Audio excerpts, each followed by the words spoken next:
The Missouri River ran cold in the autumn of 1876, its waters dark and unforgiving as they churned beneath the fading light of dusk.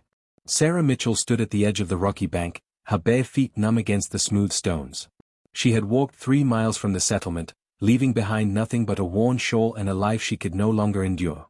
The bruises on her arms had faded to yellow and green, but the ones on her soul remained fresh and raw.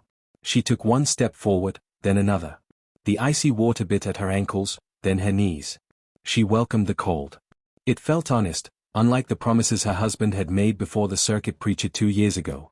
The current pulled at her skirts, eager to claim her, and she closed her eyes.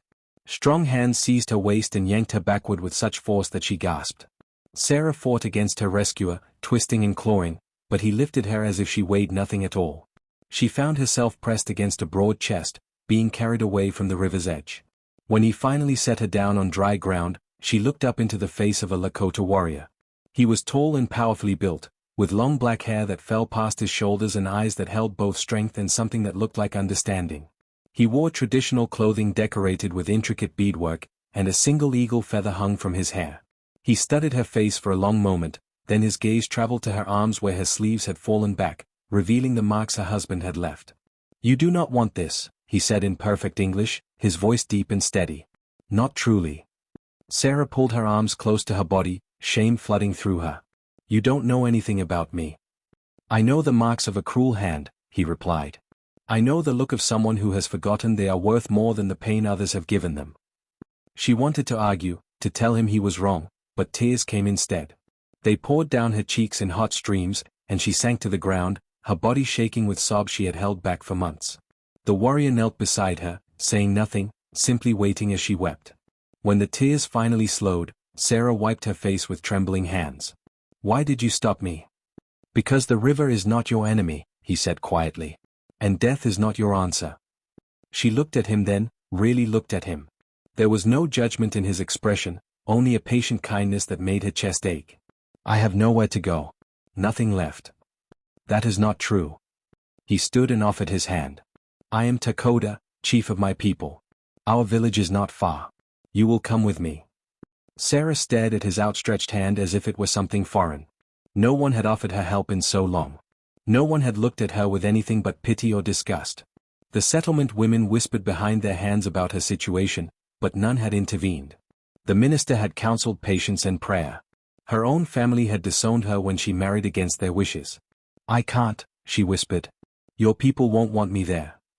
Lakota's expression remained steady. "My people understand suffering. They understand survival. They will not turn away someone in need." The evening air grew colder, and Sarah realized she was shivering violently in her wet clothes. Lakota removed the blanket he wore across his shoulders and wrapped it around her. The gesture was so simple, so natural, that fresh tears threatened to fall. "I don't even know if I can walk," she admitted. Her feet had gone completely numb. Without hesitation, Lakota lifted her again, cradling her against his chest as easily as he had pulled her from the water. "Then I will carry you." As they moved away from the river, Sarah looked back once at the dark waters that had nearly claimed her. Part of her still wanted to surrender to that cold embrace, to let the current wash away all the pain and fear. But another part, a part she thought had died long ago, stirred with the faintest spark of something that might have been hope. The Lakota village appeared as they crested a low hill, a collection of teepees arranged in a wide circle against the darkening sky. Smoke rose from cooking fires, and Sarah could hear voices carrying on the evening air, speaking in a language she did not understand. Her heart hammered against her ribs. What was she doing, allowing herself to be brought to a place so foreign, so unknown? Lakota seemed to sense her fear. "You are safe here," he said simply, as if that settled everything. As they entered the village, people stopped their tasks to watch. Women looked up from their work preparing evening meals. Children paused their games. Warriors stood near the fires, their expressions unreadable. Sarah wanted to hide her face, to disappear into the blanket wrapped around her, but Lakota carried her with such quiet dignity that she found herself lifting her chin slightly. An elderly woman approached, her face lined with age and wisdom. She spoke rapidly in Lakota, her sharp eyes taking in Sarah's condition. Lakota responded in their language, his tone respectful but firm. The woman studied Sarah for a long moment, then nodded and gestured toward one of the larger teepees. Inside, the dwelling was warm and surprisingly spacious.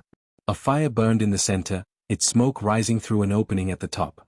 Furs and woven blankets covered the floor, and various belongings hung neatly from the supporting poles.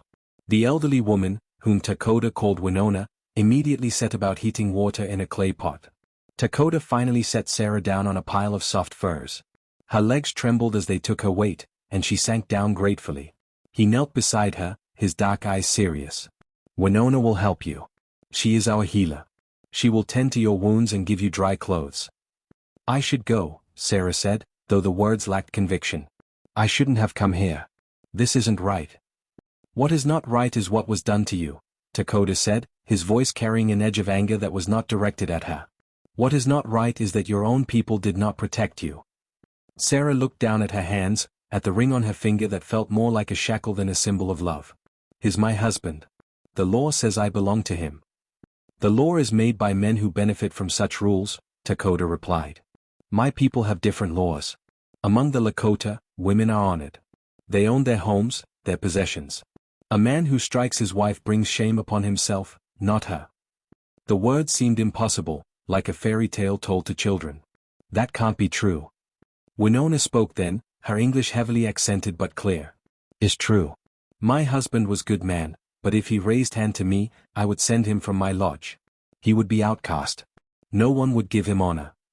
Sarah felt something crack open inside her chest, a wall she had built stone by stone over 2 years of marriage. She had believed the problem was her own. That she was too willful, too stubborn, too much of everything that displeased her husband. The minister had told her to be more obedient.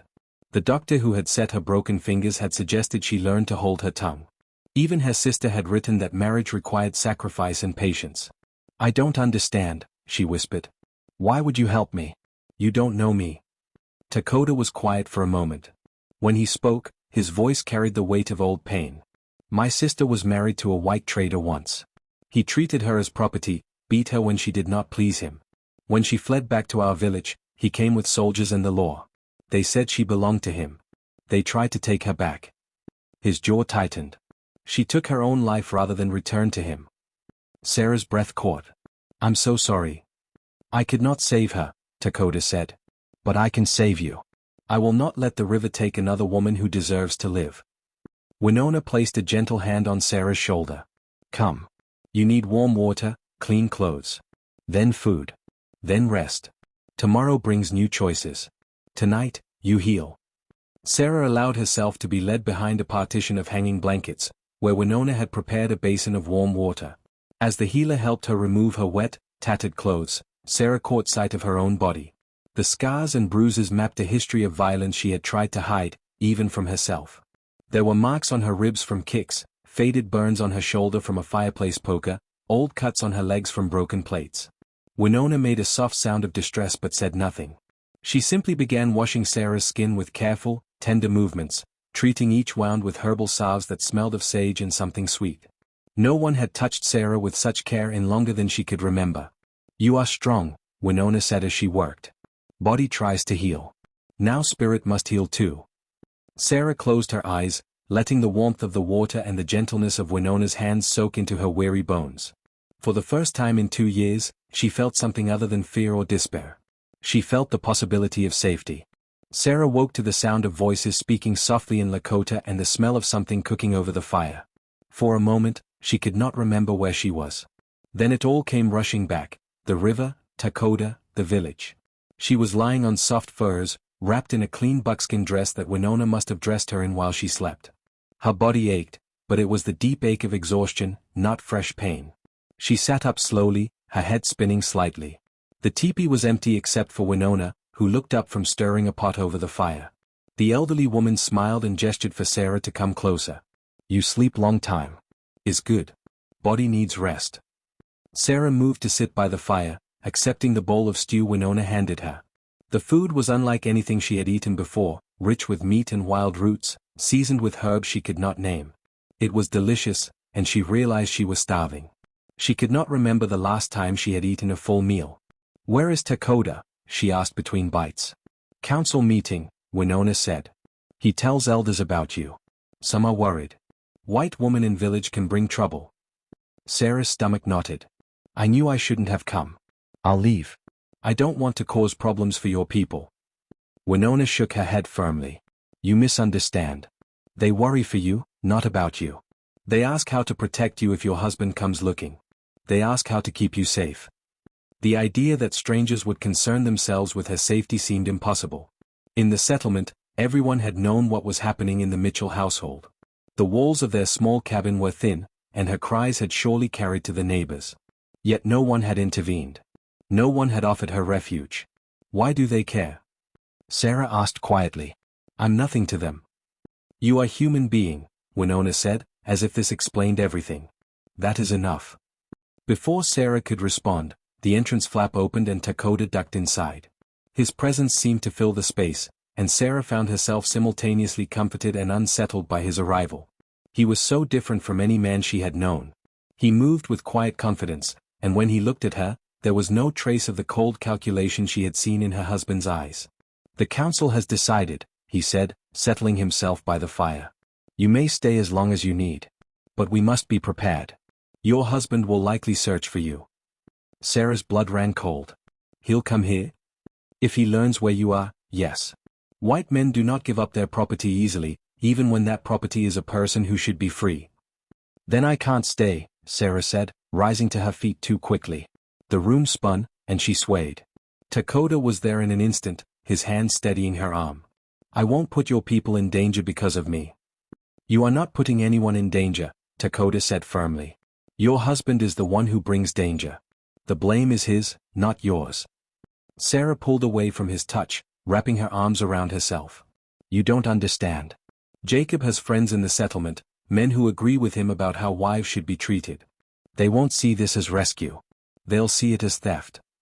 Let them see it however they wish, Lakota replied. The truth remains unchanged. The truth doesn't matter when men have guns and the law on their side, Sarah said bitterly. Lakota's expression darkened. My people know well how white man's law works. We know how treaties are broken and promises mean nothing. But this is still our land, and while we walk upon it, we follow our laws. Our law says you are free to choose your own path. Sarah sank back down onto the furs, her brief surge of energy depleted. I don't know how to be free. I don't remember what that feels like. Winona moved to sit beside her, taking her hand. You learn again. Like child learning to walk. You fall, you get up, you try again. We help you. But why? Sarah's voice broke. Why would you do this for me? Lakota crouched down so he was at eye level with her. When I pulled you from the river, I saw something in your eyes. You were not just drowning in water. You were drowning in hopelessness. I know that look. I have seen it before in people who have been broken by cruelty. He paused, his gaze intense. But I also saw something else. A spark. Small, almost gone, but still there.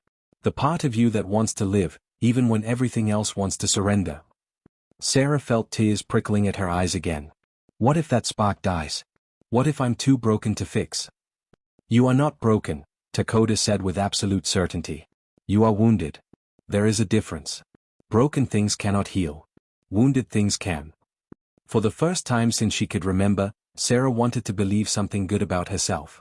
Wanted to believe she could be more than the worthless, stupid, ugly woman her husband told her she was. Wanted to believe that the spark Lakota saw was real. I don't know how to start, she admitted. You already have, Winona said gently. You walked to that river. You stood at edge. And when Lakota pulled you back, part of you held on. That is start. 3 days passed in the village, and Sarah began to understand rhythms different from anything she had known. She woke with the sun, helped Winona prepare meals, and learned words in Lakota. The children were curious about her, gathering at a respectful distance to stare at her pale skin and light hair. When she smiled at them, they giggled and ran away, only to return moments later with small gifts, pretty stones, wildflowers, a perfectly shaped feather. The women of the village had been wary at first, but as they saw her working alongside Winona, grinding corn and scraping hides, their suspicion gradually softened. One woman named Mata brought her a pair of moccasins, beautifully crafted and comfortable. Another, Chopper, taught her the proper way to build a fire so the smoke rose cleanly through the teepee opening. Lakota visited each evening, always bringing something: fresh meat from a hunt, herbs Winona had requested, news from scouts who watched the trails. He never stayed long, always mindful of propriety, but his presence brought Sarah a sense of safety she had not felt in years. On the fourth morning, everything changed. Sarah was helping Winona gather water from the stream when she heard a commotion from the village. Horses. Men shouting. Her blood turned to ice because she recognized one of the voices. Jacob had found her. Winona's hand closed around her wrist. Come. Quickly. But it was too late. A group of white men rode into view, Jacob at their head. He sat tall on his horse, his face red with anger. Behind him were 5 other men from the settlement, all armed. Sarah's legs would not move. She stood frozen as her husband's eyes found her. There she is. Jacob bellowed. Sarah, get over here right now. Sarah could not breathe. Could not think. Her body remembered his voice, remembered the consequences of disobedience. She took one involuntary step forward before Winona's grip tightened. No, the old woman said firmly. You stay. Dakota emerged from between the teepees, flanked by several warriors. He moved with deliberate calm, placing himself between Sarah and the mounted men. You are not welcome here. Leave our village. Jacob's face twisted with rage. That's my wife. She belongs to me, and I'm taking her home. She does not wish to go with you, Dakota said evenly. I don't care what she wishes, Jacob spat. The law says she's mine. You're harboring stolen property, and I have every right to take her back by force if necessary. More warriors had appeared, surrounding the mounted men in a loose circle. They carried no weapons openly, but the threat was clear. The white men shifted nervously in their saddles, suddenly aware they were outnumbered. Dakota remained perfectly still. Your law holds no power here. This is Lakota land. Here, we follow Lakota ways. And our way says no person can own another. You savage son of... Jacob started to dismount, his hand moving toward the rifle on his saddle. In one fluid motion, Dakota had a knife in his hand. He did not point it at Jacob, simply held it loosely at his side, but the message was clear. Think very carefully about your next action, he said quietly. You come into our village making demands and threats. You are outnumbered. You are on our territory. And you have already shown yourself to be a man without honor. Jacob froze, his face purpling with rage and humiliation. The army will hear about this. The law will come down on you like thunder. Perhaps, Dakota acknowledged. But that does not change what happens in this moment. The woman stays. You leave. Sarah. Jacob's voice cracked like a whip, making her flinch. You will regret this. You will come crawling back, and when you do, you'll wish you had drowned in that river. Something shifted inside Sarah then. She stepped forward, moving past Winona's protective grip, past Dakota's broad back, until she stood in the open space between her husband and her protectors. Her legs shook, but she kept her spine straight. I would rather die free than live one more day under your hand, she said, her voice stronger than she felt. Jacob stared at her as if she had struck him. You ungrateful, after everything I've done for you. You have broken my bones, Sarah said, gaining strength with each word. You have burned my skin. You have told me I was worthless so many times I almost believed it. But I will never believe it again. You'll starve out here, Jacob snarled. You'll be dead within a month. Then I will die on my own terms, Sarah replied. Not yours. For a moment, Jacob looked as if he might try to grab her anyway, consequences be damned. But the circle of warriors had drawn tighter, and even in his rage, he was not foolish enough to start a fight he could not win. This isn't over, he said, yanking his horse's reins. The law will come for you, savage. And for her. You're both going to pay for this. The group wheeled their horses and rode out of the village, leaving a cloud of dust and tension in their wake. Sarah's knees buckled the moment the riders disappeared from sight. Dakota caught her before she hit the ground, holding her steady as violent tremors racked her body. She could not stop shaking, could not catch her breath. The world spun around her in dizzying circles. Breathe, Dakota said firmly. Slow and deep. You are safe. But she was not safe. None of them were safe. Jacob would return with the law, with the army if necessary. He had made that clear. And she had seen the determination in his eyes, the wounded pride that would drive him to pursue this until he got what he wanted or destroyed everything in his path. Winona appeared with a cup of something warm and bitter. She pressed it to Sarah's lips. Drink. Calm your spirit. Sarah drank obediently, and gradually the shaking subsided. The village had returned to its normal activities, though she could feel the tension that lingered in the air. She had brought danger to these people who had shown her nothing but kindness. I have to leave, she said once she could speak again. If I go, Jacob will have no reason to trouble you. If you go, where will you go? Dakota asked. Back to him? To another white settlement where they will side with a husband over a wife? You will find no safety in the world you came from. But I can't stay here and put your people at risk. Dakota helped her sit by the fire, then settled across from her. His expression was serious but not unkind. There is a way to protect you that your husband cannot challenge, not even with his law. Sarah looked up at him. How? You could become Lakota, he said simply. Through marriage to someone in the tribe, you would be one of us. Your husband's claim would have no weight. It is not perfect protection, but it would make things much more difficult for him. Sarah's heart began to pound again, but for a different reason. Are you suggesting? I am offering, Dakota said, meeting her eyes steadily. It would be a marriage of protection, nothing more. You would have your own teepee, your own life. I would ask nothing from you except that you accept the safety this arrangement would provide. But why would you do that? Why would you bind yourself to someone like me? Someone like you? Dakota repeated.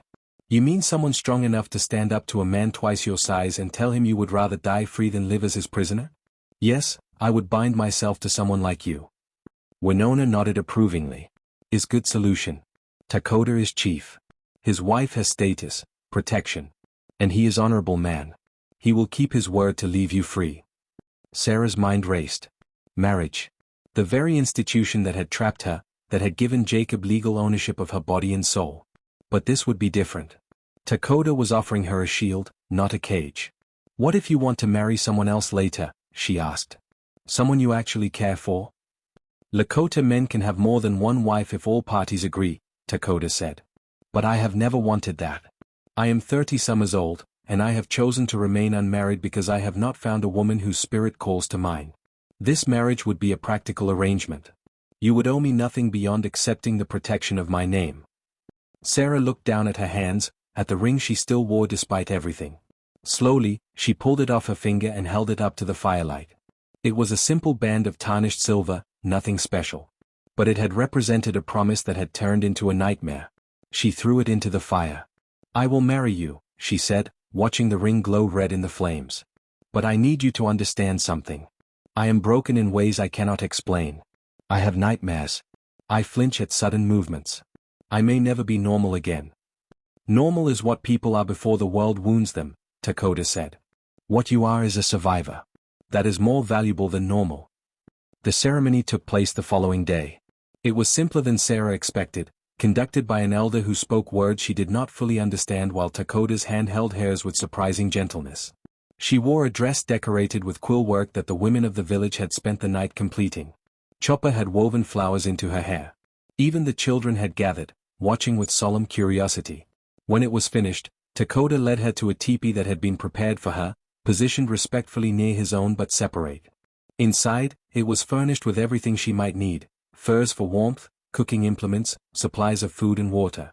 He showed her everything carefully, making sure she understood where things were. This is yours, he said.